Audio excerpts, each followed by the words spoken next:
नमस्कार दोस्तों।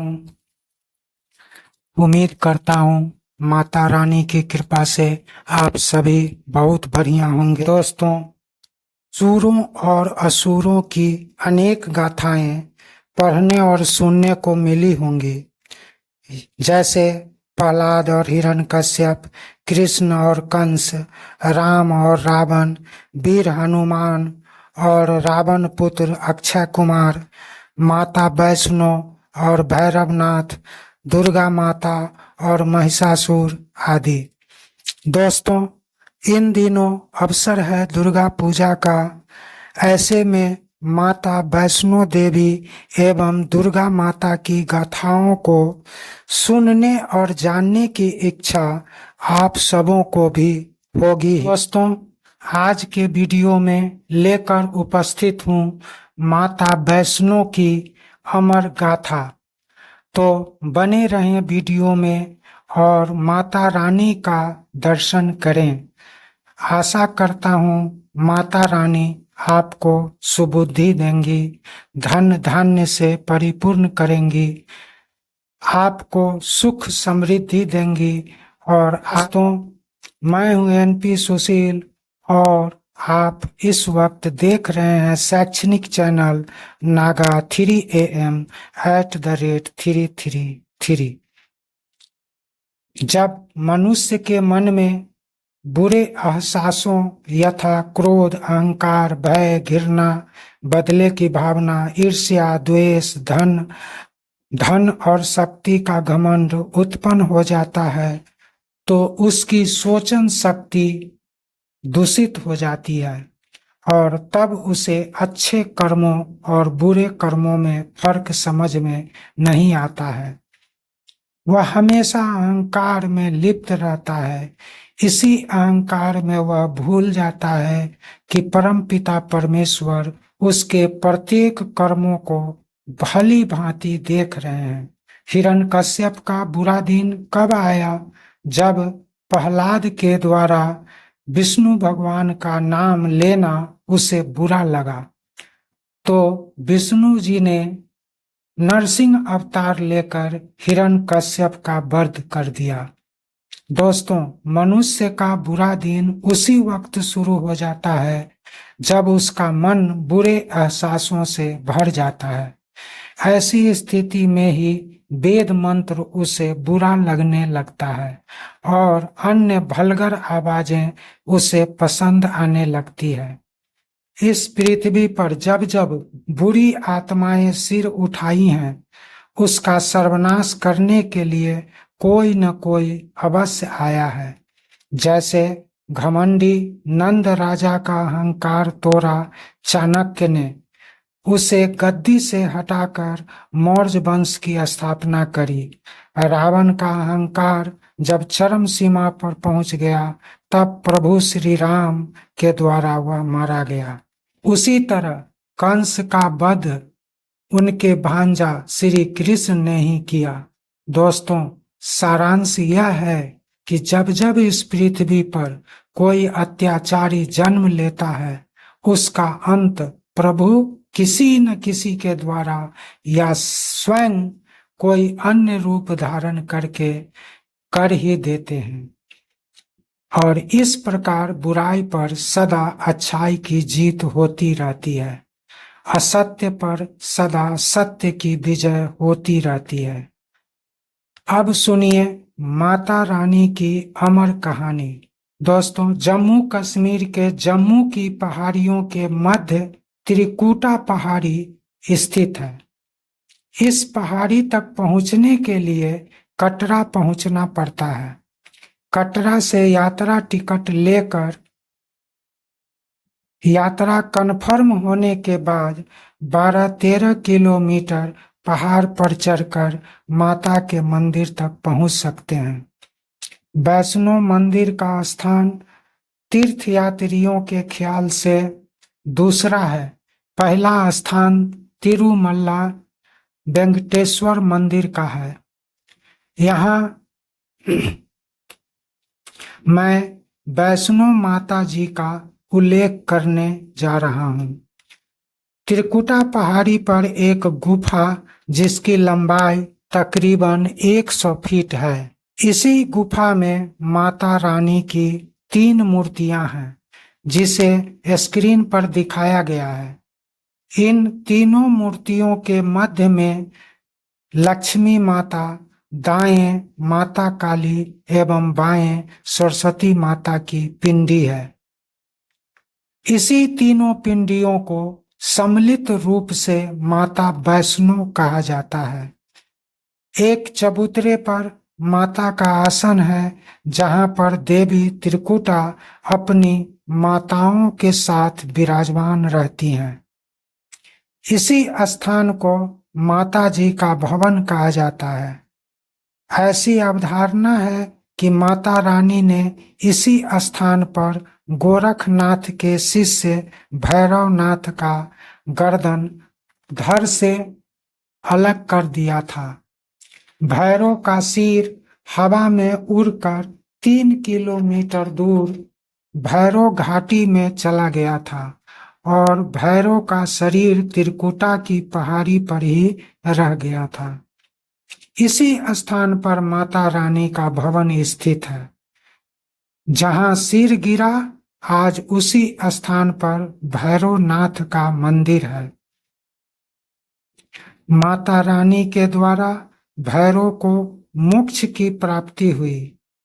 माता रानी ने ही भैरव को आशीर्वाद दिया कि जो भक्त पहले उनका दर्शन करके फिर भैरवनाथ का दर्शन करेगा तो उस भक्त की मनोकामनाएं पूरी हो जाएंगी।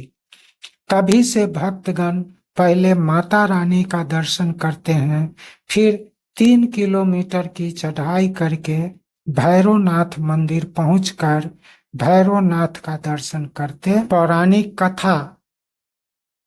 वैसे तो मंदिर के संबंध में अनेक कथाएं कही जाती हैं, किंतु यह कथा सर्वाधिक प्रचलित है। एक बार त्रिकुटा की पहाड़ी में माता रानी एक सुंदर कन्या का रूप धारण करके विचरण कर रही थीं। भैरवनाथ उनको देखकर उनका पीछा करने लगे। तब माता रानी वायु वेग से उड़ते हुए त्रिकुटा पर्वत पर पहुंची। भैरव वहां भी पहुंच गए। माता को असुरक्षित देखकर पवन पुत्र हनुमान जी पहुंच गए और वहीं रहकर माता रानी की रक्षा करने लगे। हनुमान जी को जब प्यास लगी तो उन्होंने माता रानी से आज्ञा लेकर एक बाण चलाया, जिससे पहाड़ी में छेद हो गया। आज भी माता जी के भवन में पानी का स्रोत वही छेद है, जिससे हर मौसम में पानी निकलता रहता है। माता रानी इसी गुफा में रहकर तपस्या की और हनुमान जी बाहर उनकी रक्षा में तैनात रहे। भैरवनाथ वहां भी पहुंच गए।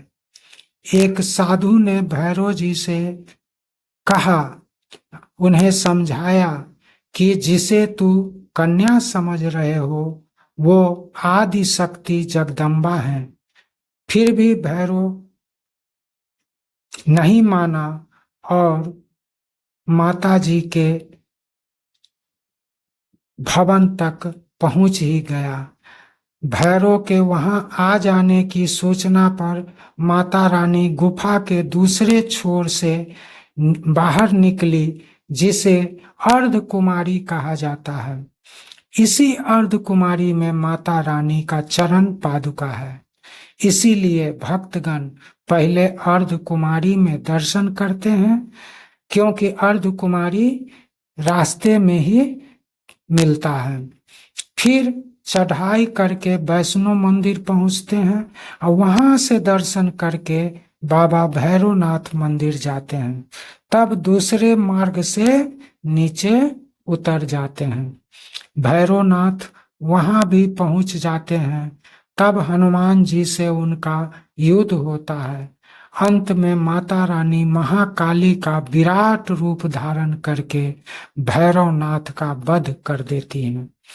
भैरवनाथ ने तब अपनी भूल स्वीकार कर ली और माता रानी से मोक्ष का आशीर्वाद लिया। तब से आज तक यही विश्वास कायम है कि कोई भी भक्त पहले अर्धकुमारी, फिर वैष्णो माता और अंत में भैरवनाथ का दर्शन नहीं करता तो उसकी मुरादें पूरी नहीं होती हैं। माता रानी का एक भक्त श्रीधर थे।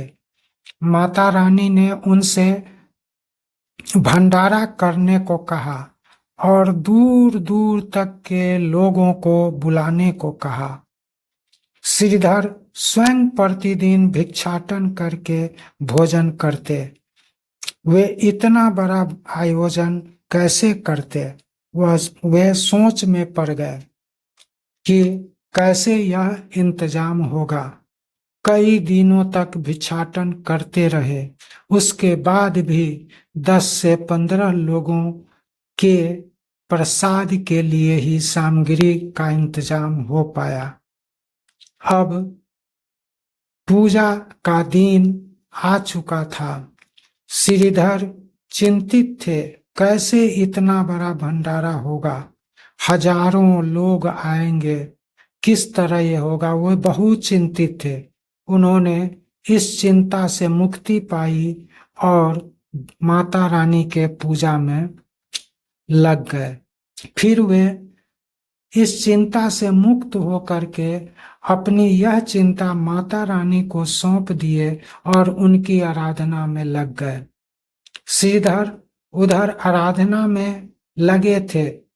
वेद मंत्रों का उच्चारण हो रहा था, पूजा हो रही थी और उधर जो भी सामग्री उपलब्ध था उससे भंडारा बनने लगा था। उपलब्ध सामग्री अधिक से अधिक 10-15 लोगों के लिए ही था, किंतु भंडारा में हजारों लोग आ पहुंचे थे। श्रीधर का झोपड़ी छोटा जगह, फिर भी पता नहीं कैसे सारा इंतजाम हो गया। जब श्रीधर उधर पूजा करके निकले बाहर तो देखा कि हजारों लोग बैठ करके और प्रसाद ग्रहण कर रहे हैं और उसी प्रसाद का वितरण एक छोटी सी कन्या कर रही है। श्रीधर को समझते देर नहीं लगा। वह तुरंत उस कन्या के चरणों में गिर पड़े। सारे लोग यह समझ गए कि यही माता रानी है। इतने सारे लोगों के प्रसाद की व्यवस्था कैसे हो गई? सभी लोग भर पेट प्रसाद ग्रहण करके खुशी खुशी लौटे। भंडारा में उपस्थित हजारों लोगों को एहसास हो गया था कि वह छोटी सी कन्या और कोई नहीं, स्वयं मां जगदम्बा है। तभी से त्रिकुटा की पहाड़ी पर श्रद्धालुओं की भीड़ लगने लगी थी, जो आज माता वैष्णो देवी के नाम से प्रसिद्ध है। दोस्तों, ये था माता वैष्णो का संक्षिप्त जानकारी। दोस्तों, यदि आज का वीडियो आपको इन्फॉर्मेटिव लगा हो तो कृपया चैनल को सब्सक्राइब कर दें। यह आप सबों से करबद्ध प्रार्थना है। दोस्तों, माता रानी की कृपा से आपका दशहरा मंगलमय हो।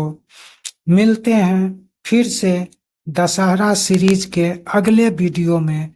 तब तक के लिए नमस्कार। जय हिंद, जय भारत।